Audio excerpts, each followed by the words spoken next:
Ayan. Ito po ang second batch. At dito ang pang third batch. Ayan. Under construction na po. At yun. Yung first batch. Ayan.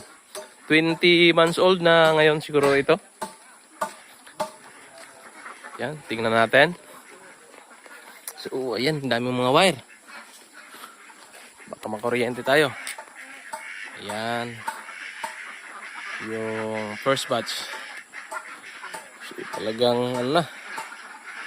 Kawawa na yung mga kahoy sa tubigan. Ayan.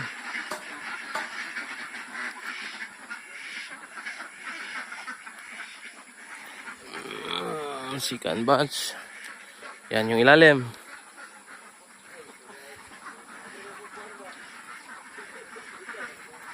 Yan.